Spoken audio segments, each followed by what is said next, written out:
வணக்கம். நான் உங்கள் தமிழ்நாடு இளைஞர் கட்சி ஏஎம்ஆர் திருப்பூர் மாவட்ட செயலாளர். ரொம்ப நாளாச்சு உங்களை வீடியோவில் சந்தித்து. ரொம்ப இக்கட்டான நிலைமையில் மன வருத்தத்தோடு இன்றைக்கி சந்திக்கிற சூழ்நிலைமை என்னென்னா, கிட்டத்தட்ட ஒரு வார காலமாக போய்கிட்டு இருக்குன்னு நினைக்கிறேன். கள்ளக்குறிச்சி கள்ளச்சாராயம் விஷச்சாராயம் அப்படின்னு அதை குறித்து பேசக்கூடாது அப்படின்னு தான் இருந்தேன். ஏன்னா இதில் பேசுகிறதுக்கு ஒன்றுமே கிடையாது.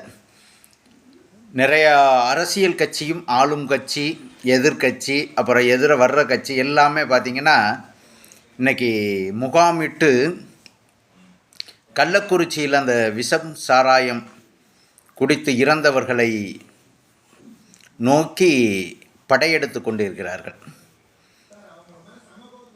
இறந்தது வருத்தமானு கேட்டால் கண்டிப்பாக ஒரு உயிர் போணுச்சு அப்படின்னாக்க நம்மளுக்கெல்லாம் வருத்தம்தான். ஆனால் அதில் நம்ம யோசிக்க வேண்டியது ஒன்று இருக்குல்ல, எப்படி இறந்தார்கள். உயிருங்கிறது எல்லாருக்குமே வருத்தம் தான், இல்லைன்னுலாம் சொல்லலை. ஆனால் எப்படி இறந்தாங்க அப்படின்னு யோசிக்கணும்ல. கள்ளச்சாராயம் அப்படிங்கிற அந்த விஷச்சாராயமோ கள்ளச்சாராயமோ கள்ளக்குறிச்சியில் நேற்று தான் வரப்பட்டதா, 2 நாட்களுக்கு முன்பாக தான் அது வந்துச்சா அப்படின்னு நம்ம யோசிக்கணும். இது பல ஆண்டுகளாக அங்கே நடக்கக்கூடிய ஒரு குடிசை தொழில் மாதிரின்னு கூட சொல்லிக்கலாமே. அங்கே காய்ச்சி அங்கே பக்கத்திலே விற்று பக்கத்திலே வாங்கி குடித்து அதில் எத்தனை வயதான பெண்கள் அப்படின்னு பாருங்கள். ஏன்னா தண்ணி மாதிரி மறந்தெல்லாம் குடிக்க முடியாது. மதுபான கடையில் விற்கிறதுக்கும் விஷச்சாராயத்துக்கு, அதாவது கள்ளச்சாராயத்துக்கும் நிறையா டிஃப்ரெண்ட் இருக்கும். அந்த டேஸ்ட்டு வித்தியாசங்கள் இருக்கும். இன்னொன்று தொண்டை எரிச்சல் இருக்குது. நம்ம ஒரு தூரத்தில் இருந்து பார்க்கையில் அது நார ஆரம்பிக்கும். அப்படியெல்லாம் அது மிஸ் ஆகிறதுக்கெல்லாம் வாய்ப்பு இல்லை. இதுக்கு ஆளுங்கட்சி பொறுப்பா எதிர்கட்சி பொறுப்பா அப்படிங்கிறத விட அதிகாரிகள் முக்கியமாக இதுக்கு பொறுப்பாகணும். அந்த ஏரியா, அந்த பகுதியுடைய அரசியல்வாதிகள், கவுன்சிலர்லேருந்து எம்எல்ஏ எல்லாருக்குமே தெரியாமல் நடக்கிறது கிடையாது எதுவுமே. சாதாரணமாக ஒழிச்சு விற்கக்கூடிய ஒரு பொருள் கிடையாது சாராயங்கிறது. 10 குடிமகன்களுக்கு கொடுக்கும் பொழுது 11ஆவது குடிமகனுக்கு தெரியும். அதனால் தெரியாமல் இருக்காது. அந்த பகுதியோடைய காவல்துறை இவங்கள்லாம் இப்போ தற்காலிகமாக நீக்கியிருக்காங்க. இங்கே தான் நம்மளுடைய பிரச்சனை. இங்கே இந்த தற்காலிகமாக எதுக்கு நீக்கிறீங்க?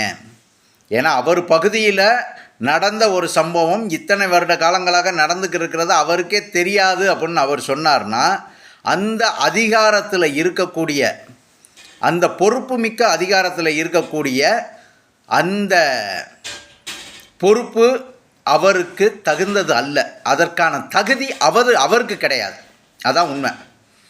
ஒரு மாவட்ட ஆட்சியருக்கு தெரியாமல் அல்லது அந்த பகுதியுடைய காவல்துறைக்கு, அதாவது மேக்சிமம் சொல்கிறாங்க 250 மீட்டரோ என்னமோ டிஃப்ரெண்ட் அந்த வித்ததுக்கும் காவல் நிலையத்துக்கும் தூரம்.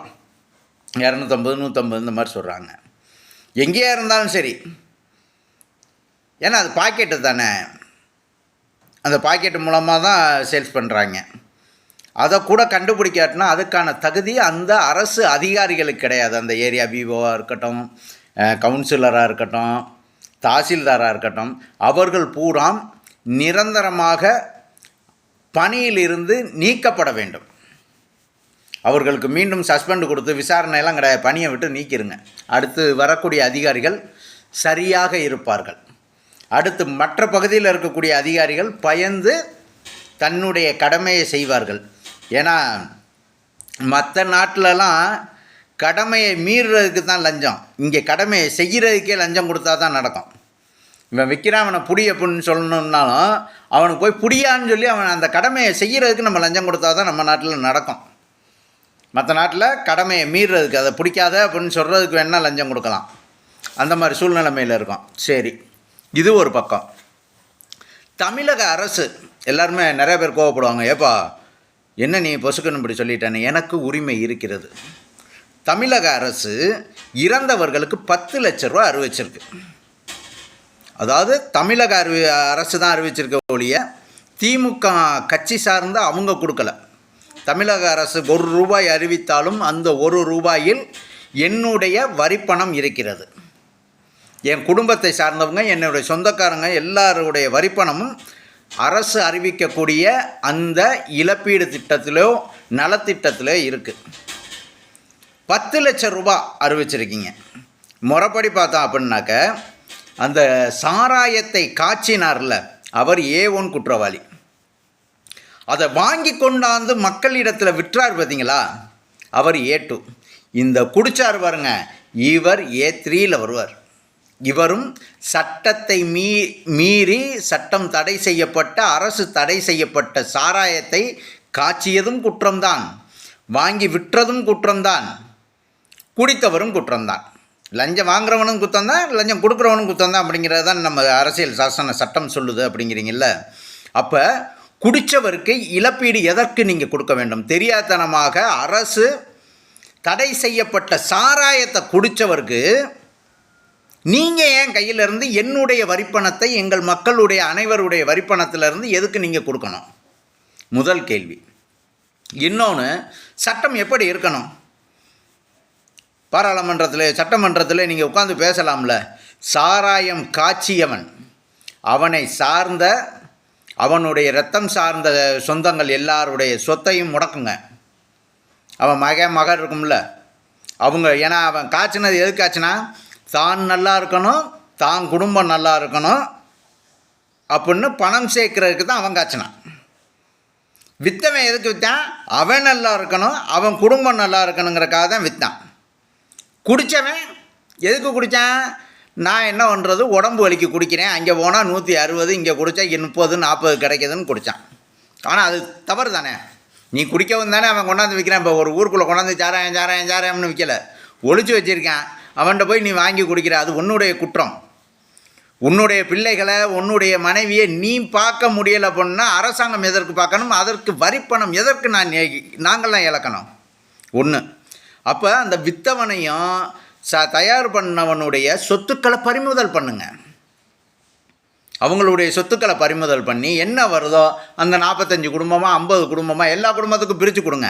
அதுதான் நியாயம். சார், ஒரு நகையை ஒருத்தன் திருடுறான், அந்த நகையை கொண்டு போய் அடகு வைக்கிறான், திருட்டு நகையை வாங்கக்கூடிய நகை கடைக்காரன் அவன். யார் மேலே வழக்கு போடுவியே? நகை திருடினவன் மேலேயும் போடுவியே, வாங்கினவன் மேலேயும் போடுவியே இல்லை. ஆனால் சாராயத்தில் மட்டும். அப்போ இதிலிருந்து என்ன தெரியுது? இதில் ஒரு உள்நோக்கம். அரசு எந்த இடத்துலையாவது போராட்டம் அது இதுன்னு மாட்டிக்கிறோம் அப்படிங்கிறக்காக குடிச்சு அவன் இறந்தோன்னே, சார் இன்சூரன்ஸ் பாலிசி கூட உங்களுக்கு இன்சூரன்ஸ்லாம் கிளைம் ஆகி எல்லாமே முடிச்சு கையெழுத்து போட்டு தான் வருது. இங்கே அடக்கம் பண்ண முடிக்கிற முன்னாடியே பணம் வந்துடும். இது இங்கே போய் சேர்க்குதுன்னா குடிப்பவர்களை தூண்டுது. பரவாயில்ல, வயசாகி போச்சு, கர்மா, அதை போய் 150 ரூபாய்க்கு குடிக்கிறதுக்கு இதை குடித்தோம்னா ஒருவேளை அது சாராயம், விஷ சாராயமாக இருந்துச்சுன்னா நம்ம குடும்பத்துக்கு ஒரு 10 லட்ச ரூபா வந்துடுமா அப்படிங்கிற மாதிரி ஊக்குவிக்கிற மாதிரி தான் இருக்குது. எந்த திட்டமும், எல்லா திட்டத்துக்கும் தடையெல்லாம் கிடையாதுங்க. எந்த ஒரு திட்டங்கள் செய்தாலும் அந்த திட்டத்தில் சரியான முன்னேற்பாடு இருக்கா, அதற்கான நம்ம எடுக்கக்கூடிய அந்த திட்டமும் சட்டமும் சரியாக இருக்கா அப்படின்னு யோசிக்கணும்ல. ஏன்னா சாராயங்கிறது இன்றைக்கி நேற்று பிறந்தது கிடையாது. பல ஆண்டு காலமாக பல பகுதியில், அது கிராம பகுதியாக இருக்கட்டும், இன்னொன்று கள்ளக்குறிச்சியில் மெயினான சிட்டி நடந்தது, விபத்துகள் நடந்தது எல்லாமே, அந்த மது விற்றது எல்லாமே அப்போ நடந்துக்கிட்டு தான் இருக்குது. அதை தடை செய்கிறதுக்கு என்ன வழி அப்படின்னாக்க, காய்ச்சினவனுக்கு கொடுங்க தண்டனை, இருக்கிற சொத்தை புறம் பிடிங்கி நடு ரோட்டில் விடுங்க. அடுத்த திருப்ப அவன் காய்ச்சுவானா? அவன் காய்ச்சுற எதுக்கு காய்ச்சினா?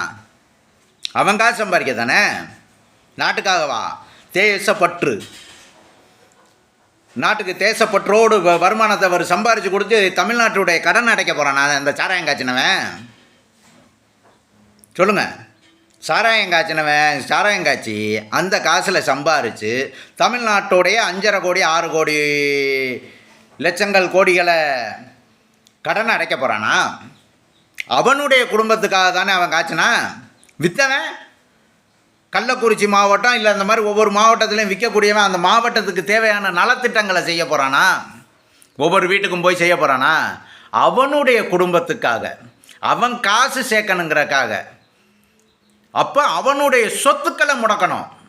அரெஸ்ட் பண்ணி சும்மா கொண்டு போய் நான் நீதிமன்றத்தில் வச்சுருக்கேன், அங்கே வச்சுருக்கேன், இங்கே வச்சுருக்கேன்னு சொல்லிவிட்டு கடைசியில் ஒரு மாதம் கழித்து குண்டர் சட்டம், அந்த சட்டம், இந்த சட்டம்னு எந்த சட்டம் பாஞ்சாலும் 1 மாதமோ 2 மாதமோ கழித்து அவர் ஒரு 2 பேரை ஜாமீன் காட்டி அவர் வெளியில் வர முடியும். அவர் சம்பாதிச்ச 1 கோடியில் 10 லட்சம் செலவு பண்ணாலும் 90 லட்சம் லாபம் இருக்குது. இதெல்லாம் யார் கேட்குறது? நம்ம உட்காந்து பேசிக்கிட்டோம், டிவியில் பார்த்துக்கிட்டோம், சோசியல் மீடியாவில் பார்த்துட்டோம் இருக்கோம். சரி, இந்த கட்சி தான் இப்படி இருக்கு அப்படின்னா எதிர்கட்சி அதுக்கு மேலே அங்கே தான் கூட்டம் கூட்டமாக கிடக்குறாங்க இவங்க சரியில்லைன்னு சொல்லிக்கிட்டு. சரி, இவங்க தான் சரியில்லைன்னா பிஜேபி அதுக்கு மேலே உடனடியாக தமிழக அரசு மேலே நடவடிக்கை எடுக்கணும். ஏப்பா, நீயாவது நல்லா படித்தாள், என்னென்னமோ படிச்சிருக்கிய, ஒரு கவர்மெண்ட் அதிகாரியாக இருந்திருக்கிய, நீங்களாவது சட்டம் இப்படி போடுங்க, அவனோட இதை சொத்துக்களை பறிமுதல் பண்ணுங்கன்னுலாம் கேட்கல. தமிழக அரசு பதவி விலக வேண்டும் அல்லது தமிழக அரசு அழிய வேண்டும், ஆக்கப்பூர்வமாக சொல்லுங்கள். இளைஞர்களுக்கு சொல்ல இல்லை, பொதுமக்களுக்கு சொல்ல இல்லை, அரசாங்கத்துக்கிட்ட சொல்ல இல்லை, ஆக்கப்பூர்வமாக சொல்லுங்கள். அவன் எதுக்காக சாராயம் காய்ச்சினா, அப்போ அவனுடைய சொத்துக்களை எப்படி பறிமுதல் பண்ண முடியும்? உங்கள்ட்ட வழக்கறிஞர்கள் நிறையா பேர் இருக்கீங்க. இது போக பார்த்தீங்கன்னா நடிகர்கள், புதுசாக அரசியல் கட்சி ஆரம்பித்தவங்க எல்லாருமே கூட்டமாக எங்கே ஓடி இருக்காங்கன்னா கள்ளக்குறிச்சியில் தான் இருக்காங்க. ஃபஸ்ட்டு சிந்திங்க. நான் இப்போ சிந்திக்க சொல்கிறது அரசாங்கத்தை இல்லை, அரசு அதிகாரிகள் இல்லை, மக்களை. ஏன்னா பல்லடம் சட்டமன்ற தொகுதியில் போன திருப்பு சட்டமன்ற எம்எல்ஏக்காக நான் நிற்கும் பொழுதே நான் சொன்னேன், எப்பா எத்தனை லட்சம் கோடி ரூபா வச்சுருக்காங்க கடன், இவங்கனால இதை 1000 ரூபாலாம் கொடுக்குறோம்னு சொல்கிறாங்க, அதை கொடுத்துட முடியும், ஆனால் அதுக்கான வருமானத்துக்கு வழி இல்லை அப்படின்னு நம்ம மக்கள் கேட்கல. காரில் பெரிய பெரிய காரில் வராங்களா, அது மட்டும்தான் பார்த்தாங்க. இன்றைக்கி என்ன மாற்றம் வந்திருக்குங்க? பல்லட சட்டமன்ற தொகுதியில் என்ன மாற்றம் வந்திருக்கு? எந்த அளவுக்கு டெவலப்மெண்ட் ஆகிருக்கு? அதே மாதிரி தான் தமிழக அரசும் இவர்கள் இங்கு இந்த அரசை நடத்த அளவுக்கு இருக்கா அப்படின்னு கேட்டால் கிடையாது. காரணம், அதிகாரிகள் அவர்களுடைய கட்டுப்பாட்டில் இல்லை. ரோட்டில் போகிறவனை பிடிச்சி 50 100ன்னு வாங்குறாங்க. நைட்டும் பகலும் ரோந்து ஐயோ அவங்கள மாதிரி உழைக்கிறதுக்கு யாருனாலே முடியாது. ஆனால் கள்ளச்சாராயத்துலேருந்து கஞ்சாலேருந்து எல்லாமே விற்பனை அமோகமாக போய்கிட்டு இருக்கு. எத்தனை குடும்பம் அழியுது. அதிகாரிகளை அரசு கட்டுப்பாட்டில் வைங்க. அதே மாதிரி உங்களுடைய அரசு, தமிழக அரசுக்கிட்ட ஒரே ஒரு வேண்டுகோள், உங்களுக்கு கீழே இருக்கக்கூடிய எம்எல்ஏ, கவுன்சிலரு, வார்டு மெம்பரு இவர்களையெல்லாம் கொஞ்சம் பிடிச்சி கைக்குள்ளே வைங்க. இப்படித்தான் மக்களுக்கு சேவை செய்யணும்னா அவங்கள கூப்பிட்டு மீட்டிங் எடுங்க. சும்மா நம்ம நூற்றாண்டு விழாக்களும் பல திருவிழாக்களும் நடத்துவது பெருசு இல்லை. இங்கே இதுக்கெல்லாம் மூல காரணம் யார் அப்படின்னா அந்த சட்டமன்ற தொகுதியுடைய சட்டமன்ற உறுப்பினர், கவுன்சிலரு, இவங்களுக்கு தெரியாமல் எந்த ஆணையும் நகர்ந்து இருக்காது. எங்களுடைய ஒவ்வொரு நாள் நாங்கள் சம்பாதிக்கக்கூடிய எங்களுடைய வரிப்பணத்தை வீணாவில் இந்த நாட்டின் சட்டத்தை மீறிய, இந்த நாட்டுக்காக உழைத்தவர்கள் அல்ல, நாட்டின் சட்டத்தை மீறிய, இந்த அரசின் சட்டத்தை மீறிய ஒரு நபர்களுக்கு எங்களுடைய வரிப்பணத்தை வீணாக வழங்காதீர்கள். இனிமேலாவது சிந்தித்து செயல்படுங்கள். நான் உங்கள் ஏஎம்ஆர், திருப்பூர், தமிழ்நாடு இளைஞர் கட்சி மாவட்ட செயலாளர். நன்றி.